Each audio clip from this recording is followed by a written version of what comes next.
Ustaz, terkait dengan sejarah 9 wali di Indonesia ada beberapa pertanyaan. Apakah Wali Songo di Indonesia itu memang ada?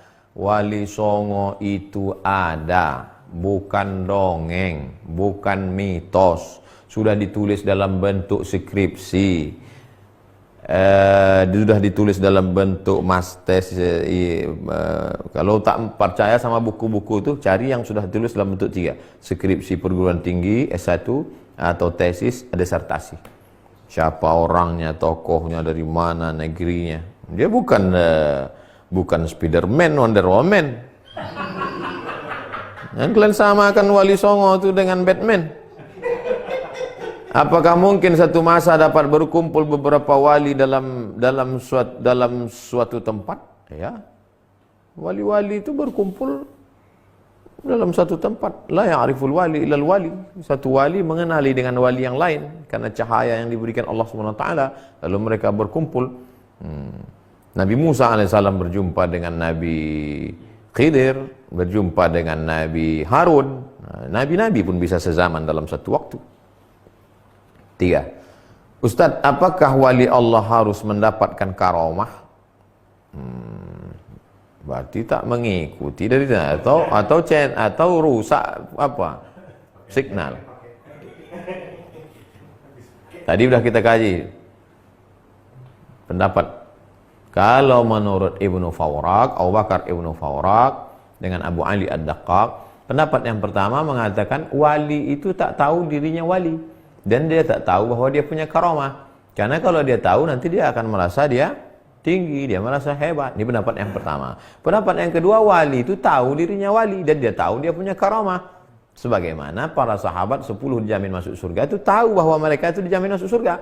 Tapi mereka itu tidak maftun, tidak tertipu, tidak maghrur, tidak terpukau dengan jabatan dirinya. Itu Pak Sulaiman. 4. Rian Ramdhani. Ustadz, apakah dosa membenci orang yang berkhianat dengan kita? Kebetulan orang itu kerja di tempat yang sama dengan saya. Apa yang harus saya lakukan? Karena melihat dia dalam hati saya benci.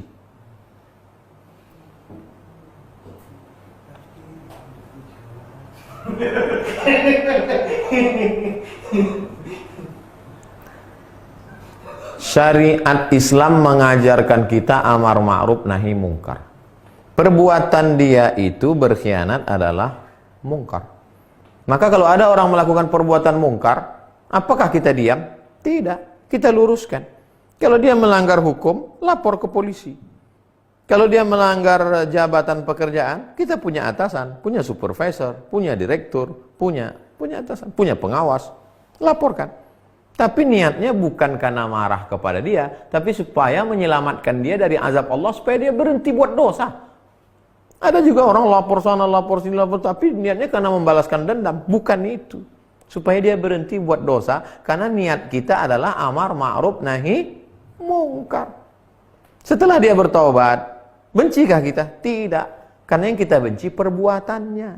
Adapun orangnya, dialah hamba Allah. Doakan dia. Ini setiap malam Ramadan, doakan dia. Ya Allah, panjangkan umurnya supaya dia sempat bertobat, lembutkan hatinya, berikan dia istiqomah. Jadikan dia orang, kalau dia sudah menikah, punya anak, jadikan anak-anaknya penghafal Quran. Nah, itu salah satu mendoakan. Tapi syariatnya tetap kita laksanakan. Yang saya maksud syariat itu ada hukum. Ibu Risna, Ustadz, dalam salah satu kajian tentang taharah, narasumber menjelaskan dalam mazhab Syafi'i, ketika sakit ada anggota wudhu yang diperban, maka ketika wudhu harus dipadukan antara wudhu dan tayamum untuk kesempurnaannya. Dan ketika sudah sehat harus diulang sholatnya. Mohon penjelasannya Pak Ustadz.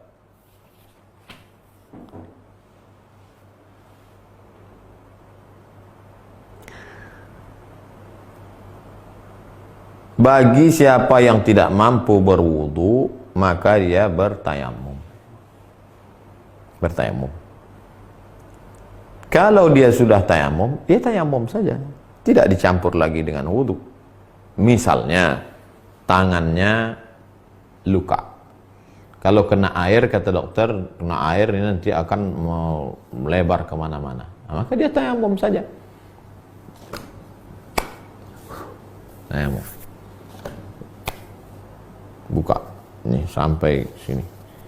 Setelah tayamum itu tidak perlu lagi dia mengambil air ke muka, lalu air itu lalu tempat yang berperban itu tak perlu, karena dia sudah tayamum.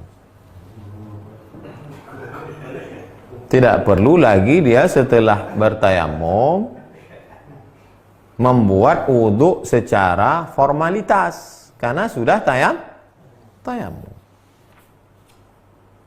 Lalu kemudian tentang solat i'adah, mengulangi solatnya lagi, itu ceritanya begini.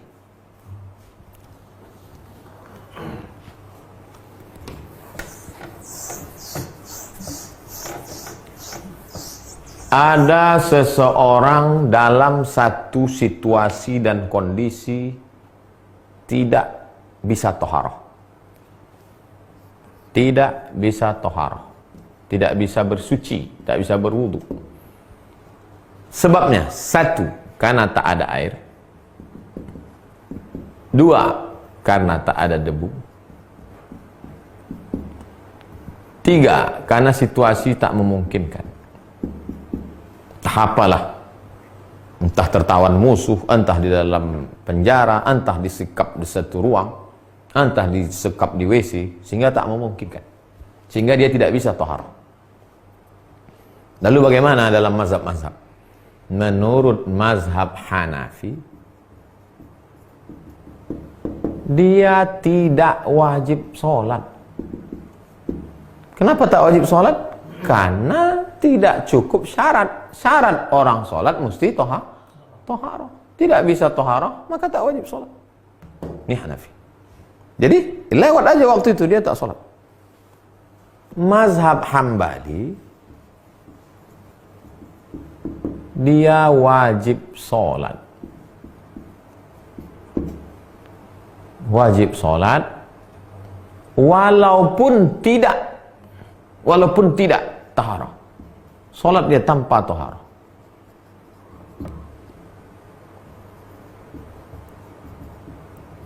Mazhab Syafi'i, dia sholat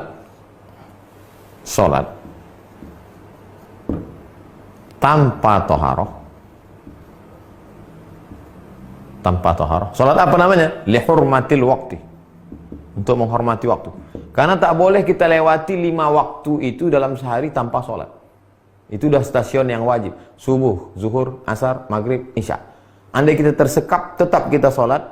Namanya lihurmatil waktu. Sholat untuk menghormati, memuliakan waktu 5 yang sudah diwajibkan Allah. Lalu apa beda Syafi'i dengan Hambali? Kalau Hambali sholat tanpa taharah sudah cukup. Kalau Syafi'i tidak cukup. Nanti ketika sudah sampai situasi aman, dia ulang lagi sholatnya. Mengulang sholat itu namanya i'adah. Siaran ulangan. Sholat ulang lagi. Setelah situasi aman terkendali, dia mengulangi sholatnya. Itu yang dimaksud situasi orang mengulangi sholat. Adapun kalau dia sudah bisa wudu atau sudah bisa tayamum, maka cukup wudunya. Tak bisa wudu, tayamumnya cukup. Adapun situasi yang diulang tuh, ini modelnya. Tapi yang namanya kitab-kitab mazhab Syafi'i ini kan banyak. Mungkin Tuan Guru itu menjelaskan satu versi. Mungkin, makanya mazhab Syafi'i itu banyak sekali. Imam Syafi'i meninggal tahun 204. Imam Syafi'i. Lalu kemudian datang Imam Nawawi 676. Berapa ratus tahun itu? 400 tahun. Selama 400 tahun itu, kitab-kitab mazhab Syafi'i itu berkembang pesat. Qala fulan, qala fulan, qala fulan. Setiap ulama punya pendapat. Datanglah Imam Nawawi merevisi pendapat itu. Tahzib, merevisi, mengumpulkan, menyesuaikan lagi dengan usul mazhab. Makanya kembalinya ke kitab-kitab Imam An-Nawawi dalam mazhab Syafi'i. Wallahu a'lam bishawab. Itulah yang dapat saya jelaskan. Terima kasih segala perhatian, mohon maaf segala kesilapan dan kekhilafan.